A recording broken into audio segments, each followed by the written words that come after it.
చారరథం ఘటనపై పూర్తి స్థాయిలో దర్యాప్తు జరగాలని రాజమహేంద్రవరం మాజీ ఎంపీ మార్గాని భరత్ డిమాండ్ చేశారు. నిందితుడు కోవట్ ఆపరేషన్లో భాగంగానే ఎన్నికల సమయంలో తమ వద్ద చేరాడని ఆరోపించారు. అతని బంధువులంతా టీడీపీకి చెందిన వారే అన్నారు. తమ కుటుంబానికి ఘటనతో ఎలాంటి సంబంధం లేదని మార్కండేయ స్వామి ఆలయంలో ప్రమాణం చేస్తానని చెప్పారు. ఎమ్మెల్యే ఆదిరెడ్డి వాసు కూడా ఆయన కుటుంబ సభ్యులు ప్రమాణం చేస్తారా అంటూ సవాల్ విసిరారు.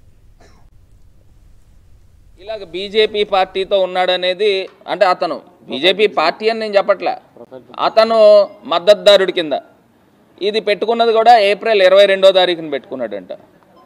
ఈ వ్యక్తి ఏప్రిల్ 22వ తారీఖు నుంచి అసలు ఎప్పుడు పెట్టుకున్నాడు ఏంటి అనేది చూస్తూ ఉంటే ఇట్లా బీజేపీ సింబల్స్ కనబడుతూ ఉన్నాయి. అంటే నేనేమి ఇతను బీజేపీ పార్టీ వ్యక్తి అని నేను చెప్పట్లా, ఆ పార్టీ సింపథైజర్ అవ్వచ్చు. ఇది కాకుండా వీళ్ళ బంధువులు, వీళ్ళ తోడల్లుడు కానీ లేకపోతే ఎవరో ఉన్నారు, వీళ్ళంతా కూడా తెలుగుదేశం పార్టీలో ఇక్కడ విఎల్పురం సెంటర్లో ఇక్కడ తెలుగుదేశం వాళ్ళ బ్యాచ్తో తిరుగుతూ ఉంటారంట. అంటే మా దగ్గరికి పంపించిన వ్యక్తులు ఒక కోవర్ట్ ఆపరేషన్ కాదా అని అడుగుతా ఉన్నా.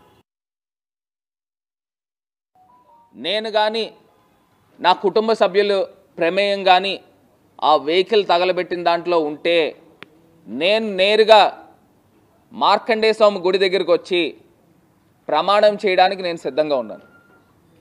ఇదే సవాళ్ళు తెలుగుదేశం పార్టీ ఎమ్మెల్యేకి వాళ్ళ కుటుంబ సభ్యులు కూడా చెప్తా ఉన్నా. మీరు కానీ మీ ఫ్యామిలీ ప్రమేయం కానీ ఈ యొక్క ఘటనలో లేకపోతే మీరు మార్కండేయ స్వామి గుడి దగ్గరికి వచ్చి ప్రమాణం చేయడానికి సిద్ధంగా ఉన్నారా అని అడుగుతా ఉన్నా. నేను ఇవాళ చెప్తా ఉన్నా, మాకు ఈ దౌర్భాగ్యమైన పరిస్థితి చేయాల్సిన అవసరం మాకు లేదు.